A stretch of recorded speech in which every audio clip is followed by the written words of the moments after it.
కుదరదనమాట. దాన్ని ఈ అవబాసిల్ని బ్రేక్ చేస్తుంది. అది ఇచ్చారు చూడండి. డైఅటామైసేస్ ఎర్త్ అయితే పురుగుల క్యూటికల్కి రాపిడి కలిగిస్తుంది. సో నిల్వలో ఆశించే పురుగు పొడి వాతావరణం ఉండడం వల్ల వాటికి ఫ్రీ వాటర్ లభించదు. ఎక్కడో గింజల మధ్యలోనే ఎక్కడో ఉంటాయి, వాటికి వాటర్ ఎక్కడ దొరుకుద్ది? వాటర్ దొరకదు. బస్తాల మధ్యలో ఉంటాయి. బస్తాలు అన్నీ ఊహించుకున్నారా?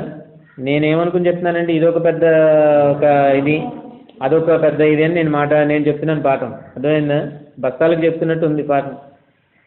మీరు మాట్లాడకపోతే మిమ్మల్ని బస్తాలు అనుకుంటాను నేను. అర్థమైందా? మీ వరుసగా మీరు కూర్చున్న అదొక నెట్టు, ఇదో నెట్టు. అటువైపు అంతా అమ్మాయిల నెట్టు, ఇటువైపు అంతా అబ్బాయిల నెట్టు అనుకుని చెప్పాలంతే. కొంచెం రెస్పాండ్ అయితే మనకు తెలుస్తుంటాయి అనమాట. లేకపోతే బస్తాలకి పాఠం చెప్పినట్టే, సరిగ్గా వరుసగా కూర్చున్నారు బస్తాలు వేసినట్టు. ఇలాగే ఉంటే దాన్ని ఏమంటారు అనమాట? నెట్టు అంటారు. కరెక్ట్గా డిస్టెన్స్ కూడా మెయింటైన్ చేశారు అవతల యువతల. గోడకి ఎప్పుడు కూడా 90 సెంటీమీటర్లు ఎంతో ఉండాలి డిస్టెన్స్. ఉందా? 50 నుంచి 90 సెంటీమీటర్లు అలా ఉండాలి. మినిమం 50 సెంటీమీటర్లు అయినా ఉండాలి. ఉన్నట్టుంది. అది ఉందంటే మీరు నెట్ల కిందే లెక్క. ఇదంతా అబ్బాయిల నెట్, ఇదంతా అమ్మాయిల నెట్ అనమాట. సో ఎంత కనీసం 10 వేసుకుంటారు. ఎప్పుడు 10 బస్తాలు ఒకవైపు, 10 బస్తాలు ఇంకో వైపు వేసుకుని పైన 10 నుంచి 12 బస్తాల వరకు మనం పెడతాం అన్నమాట. సో 10 నుంచి 12 బస్తాలు పైన పెట్టేటప్పుడు అడుగున ఉండేటువంటి బస్తాలు డ్యామేజ్ అవ్వకుండా ఐరన్తో చేసినటువంటివి అక్కడ చూశారు కదా. సో అవన్నీ పెట్టి అక్కడ నిల్వ చేస్తుంటారు అన్నమాట. ఓకే. సో దీనికి వచ్చేసరికి ఏంటంటే ఈ గొడౌన్లో ఇప్పుడు నేను చెప్పేదంతా ఎక్కడ చెప్తున్నానంటే ఈ కథ అంతాను గొడౌన్లో బస్తాల మధ్యలో, ఒక బస్తాకి మధ్యలోనూ గురించి మాట్లాడుకుంటున్నాము, లేదా ఒక బస్తా మధ్యలోకి వెళ్ళిపోయి అక్కడ గురించి మాట్లాడుకుంటున్నాం అనమాట. ఓకే. సో బస్తాల మధ్యలో ఉండేటువంటి ఒక కీటకం గురించి మాట్లాడుకుంటాం, లేదా గింజల మధ్యలో ఉండే ఒక కీటకం గురించి మాట్లాడుకుంటాం. మనం ఇది కలిపాం. ఏది? డైఅటామైసేస్ ఎర్త్ ఆ బస్తాలో మనం కలిపేసి పెట్టి స్టోర్ చేస్తాం. ఏమవుద్ది అక్కడ? దానికి ఎప్పుడైతే దానికి టచ్ అయినటువంటి కీటకం ఎప్పుడైతే ఉందో దాని తాలూకు పైన ఉండేటువంటి పై కవచం అంతా కూడా పగిలిపోతుంది అవబాస్ని. దాన్నే క్యూటిక్యులర్ వ్యాక్స్ అని అన్నారనమాట. సో ఆ వ్యాక్స్ ఎప్పుడైతే పగిలిపోయిందో కీటకం శరీరంలో ఉండేటటువంటి నీరంతా బయటకు వచ్చేస్తుంది. అదే పక్కన అనుకోండి, ఏ పక్కన ఉంటే ఏదో ఒక ఇది ఉంటుంది, అంత దాంట్లో అక్కడ తేమ ఉండడం కష్టం. కాబట్టి ఆ కీటకానికి బయటకు వచ్చిన నీటిని రీప్లేస్ చేసుకోవడం అనేది కష్టం అనమాట. సో ఆ రీప్లేస్మెంట్ జరగడానికి నీరు ఉండదు. మనకంటే నీరు లేదనుకోండి, ఒక బాటిల్ మీ హాస్టల్కి కానీ పంపించి తెచ్చుకుని తాగుతూ ఉంటాం. మాకు నీరు లేదనుకోండి ఏం చేస్తాం? ఒక బాటిల్ తీసుకురండి అనో మీకో ఎవరికో ఇచ్చి వెళ్ళి తెప్పిస్తుంటాం. వాటర్ అయిపోయింది తాగాలనుకున్నప్పుడు అలా చేస్తాం. ఇప్పుడు బస్తా మధ్యలో ఉండేటువంటి గింజల మధ్యలో ఉండేటువంటి కీటకానికి ఎవరు నీళ్ళు తీసుకొచ్చి ఇస్తారు? సో ఎవరు తీసుకొచ్చే అవకాశం ఉండదు. అది పీల్చుకోవడానికి కూడా అవకాశం అక్కడ ఏమి ఉండదు. కాబట్టి కీటకాలు చనిపోతాయి అన్నమాట. అదే మనకి ఇక్కడ ఇచ్చారు. నిల్వ ఆశించే పురుగు పొడి వాతావరణంలో ఉండడం వల్ల వాటికి ఫ్రీ వాటర్ లభించదు. నీరు ఎక్కడ ఉంటుంది అక్కడ? ఈ నీరు వీటి జీవనానికి చాలా అవసరం. అంతేకాకుండా పురుగు పరిమాణ రీత్యా చిన్నదిగా ఉండడం వల్ల కూడా అవి ఎక్కువ నీటిని వాటి శరీరంలో నిలుపుకోలేవు. మనమంటే ఎక్కువగా 90% ఉంటుంది. రక్తమే ఒక 5.5 లీటర్లు 6 లీటర్లు ఉంటుంది. మిగిలినటువంటి పదార్థాలు అన్నీ తీసుకున్నా చాలా ఎక్కువ మొత్తంలో నీరు ఉంటుంది అన్నమాట. శరీరంలో చాలా వరకు కూడా ఎక్కువ పర్సెంటేజ్ అంతా కూడా ఏముంటుంది? నీరు ఉంటుంది. సో ఎక్కువ నీరు ఉంటుంది. అదే మనం చిన్న కీటకాన్ని తీసుకున్నాం అనుకోండి, అది ఎంత నీరు తాగుతుంది? ఓ బాటిల్ తాగేస్తుందండి. ఒక చుక్క కూడా అది పీల్చుకోలేవు. కాబట్టి వాటి శరీరం కూడా వాటికి కోఆపరేట్ చేయట్లేదు అనమాట. అర్థమైందండి? వాటి శరీరం కూడా కోఆపరేట్ ఎందుకు? అది చాలా చిన్నగా మైన్యూట్గా ఉంటాయి కీటకాలు. కాబట్టి మైన్యూట్గా ఉండేటువంటి కీటకాల్లో చాలా కొద్ది మొత్తంలో నీరు ఉంటుంది. చాలా చిన్న కీటకాలు చాలా తక్కువ నీరు అనమాట. దానివల్ల కూడా ఇమీడియట్గా వాటిని మనం ఆ నీరుని బయటికి రప్పించేయచ్చు. ఓకే. పురుగులలో క్యూటిక్యులర్ వ్యాక్స్ అనేది డెసికేషన్ నుంచి పురుగులకు రక్షణ ఇస్తుంది. చెప్పుకున్నది ఏది? అవబాసన అనే పొర ఏం చేస్తుంది అనమాట? రక్షణ ఇస్తుంటుంది, కీటకాలకి రక్షణ ఇస్తుంది. అది లేకపోతే ఇలాగే నీటిని కోల్పోయి వెంటనే చనిపోతుంటాయి. కాబట్టి ఆ కొద్దిపాటి నీటిని, కొద్ది పర్సంటేజ్ ఉండేటువంటి నీటిని కూడా అది ఏం చేస్తుంది అనమాట? సేవ్ చేస్తుంటుంది. దాని పైన ఉండేటువంటి బయట పొరలో ఉండి అంతా కూడా కంప్లీట్గా నీరు బయటికి వెళ్ళిపోకుండా అది ఎప్పుడు కూడా సేవ్ చేస్తుంటుంది. దాన్ని బ్రేక్ చేయడం కోసం మనం ఈ ఎర్త్, డైఅటామైసేస్ ఎర్త్ ఇలాంటి వాటన్నిటిని విత్తనాలు కలిపితే దానిలో ఉండే కీటకాలన్నిటికీ కూడా ఎప్పుడైతే ఇవి శరీరానికి తగులుతాయో వెంటనే అవబాసన అనేది బ్రేక్ అవుతుంది. దాంట్లో ఉండేటువంటి నీరంతా బయటకు వచ్చేస్తుంది. వెంటనే అది చనిపోతుంది. కెమికల్స్ ఏవి వాడాల్సిన పని ఏం లేదు ఇక్కడ. కానీ ఈ డస్ట్ వల్ల క్యూటిక్యులర్ పూర్తిగా నాశనం అవుతుంది. అందువల్ల వాటర్ బ్యాలెన్స్ కూడా బాగా దెబ్బతింటుంది. సో వాటర్ బ్యాలెన్స్ అనేది బాగా ఏముండదు, వాటర్ ఏముండదు కాబట్టి చనిపోతుంది అనమాట, సింపుల్. సో అంత ఇది ఉంది. ఇనర్ట్ డస్ట్ అనమాట. ఇనర్ట్ అంటే జడ పదార్థం అని అర్థం. అక్కడ మీనింగ్ రాసుకోవాలి. ఇనర్ట్ ఈక్వల్ టు జడ పదార్థము. ఇనర్ట్ అంటే అర్థం ఏంటంటే జడ పదార్థం అని అర్థం అనమాట. ఇనర్ట్ అంటే జడ పదార్థం. So inert డస్ట్లు. డస్ట్ అంటే పొడి మందు, అది రాసుకోండి. జడ పదార్థం మరియు పొడి మందు. ఇనర్ట్ డస్ట్ అంటే అదనమాట, జడ పదార్థము, జడ పదార్థపు పొడి మందు అలాగని అనుకోవచ్చు.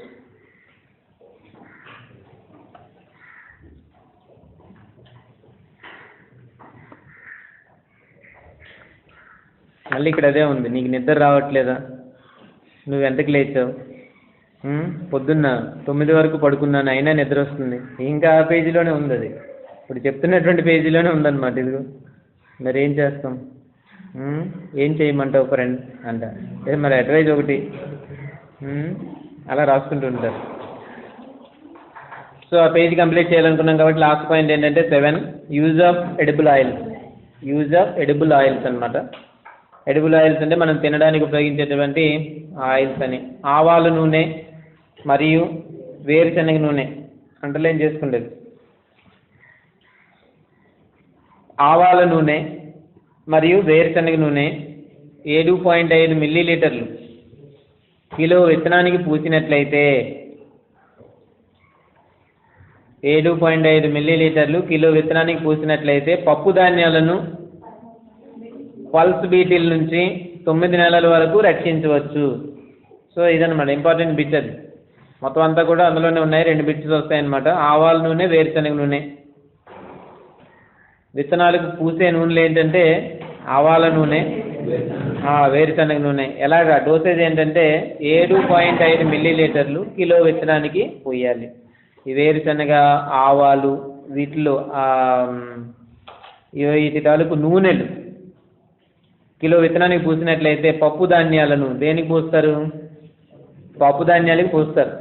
పప్పు ధాన్యాలకి పూస్తారనమాట. పప్పు ధాన్యాలకి పూస్తే పల్స్ బీటిల్ నుంచి 9 నెలల వరకు దాన్ని రక్షించవచ్చు. సో పల్స్ బీటిల్ అనేది ఒకటి ఉంది. పల్స్ బీటిల్ అంటే ఏంటన్నమాట చూడండి ఒకసారి. మొట్టమొదట నిల్వ చేసే కీటకాల్లో మనం చూసాం కదా. పల్స్ బీటిల్ అంటే ఏంటో చూడండి. ఇప్పుడు కూడా మర్చిపోకూడదు. పల్స్ బీటిల్ అంటే ఏంటి?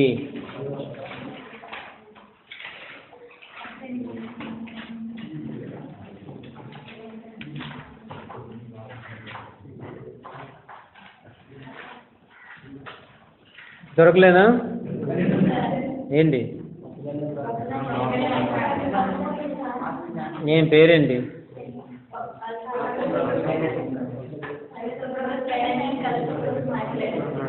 క్యాలసోబ్రూకస్ అని యాడ్ చేశారు కానీ క్యాలసోబ్రూకస్ అని నేను కరెక్షన్ చేసుకోమని చెప్పాను, చేసుకోలేదన్నమాట. అయితే క్యాలసోబ్రూకస్ కైనెన్సిస్, క్యాలసోబ్రూకస్ మ్యాక్యులేటస్, దీన్నే మనం పల్స్ బీటిల్స్ అంటాం అన్నమాట. పల్స్ బీటిల్, క్యాలసోబ్రూకస్ కైనెన్సిస్, క్యాలసోబ్రూకస్ మ్యాక్యులేటస్ పప్పు ధాన్యాలు నాశనం చేస్తాయి. దీనికి ఒక ప్రత్యేకత కూడా చెప్పుకున్న ఆ రోజుల్లో.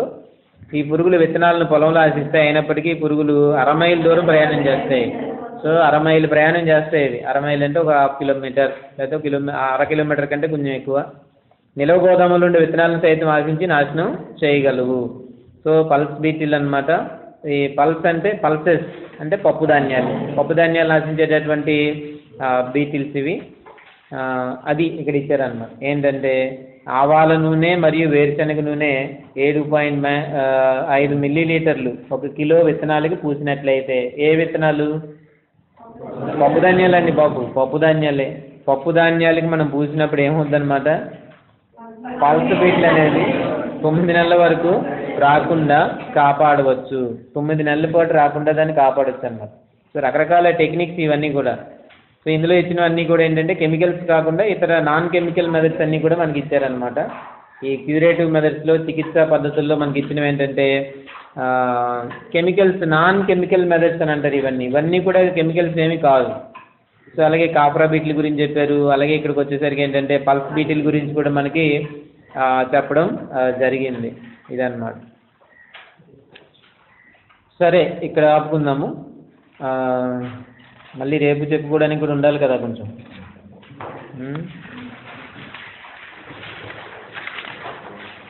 సో 21 ఈరోజు ఎంతవరకు చాలా చెప్పుకున్నట్టున్నాము. 19 చెప్పాము, 20 చెప్పాము, 21లో సగం చెప్పుకున్నాం. ఇలా రోజుకు 3 లెక్చర్లు చెప్పిన అయితే చాలా బాగుంటుందేమో, కానీ అన్ని ఉండాలి కదా లెక్చర్లు.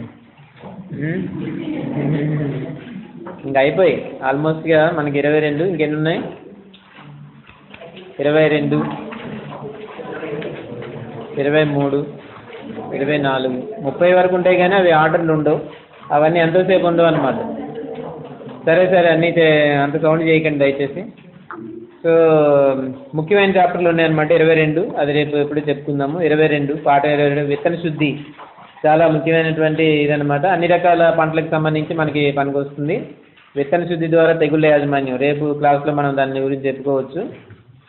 ఎలా చేయాలి, దీనికి ప్రతిదీ అంతా లెక్చర్ అంతా ఇంపార్టెంటే. మనం ఇప్పటివరకు చేస్తుంటాము, కానీ టెక్నికల్గా మనకి ఏంటనేది తెలియదు అనమాట. ఏ పంటలకి ఏ విధంగా విత్తనాలు శుద్ధి చేయాలి ఏంటనేది అంతా దీంట్లో మనం చూస్తాం. ఆ తర్వాత ఉన్నవన్నీ కొద్దిగా జీవ నియంత్రణకు సంబంధించినటువంటి కారకాలు, ట్రైకోడర్మా విరిడి, సూడోమోనాస్, ఫ్లోరిసెన్స్ ఎలా డెవలప్ చేయాలి, ఎలా మల్టిప్లై చేయాలి, ఇలాంటివన్నీ కూడా ఉన్నాయన్నమాట.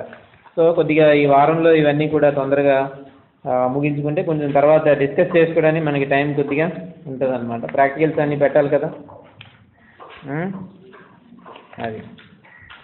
సో ఏం పర్వాలేదు, ఈ వారంలో కొంచెం క్లాసులు తీసుకుంటే మీకు కంప్లీట్ అవుతాయి. రేపు ఉందిగా, రేపు క్లాస్ ఉందా? సెకండ్ అవర్ ఉంది కదా పైన. అక్కడ కూడా మీరు ఒకసారి కూర్చుని ఉంటే తెలిసిపోద్ది.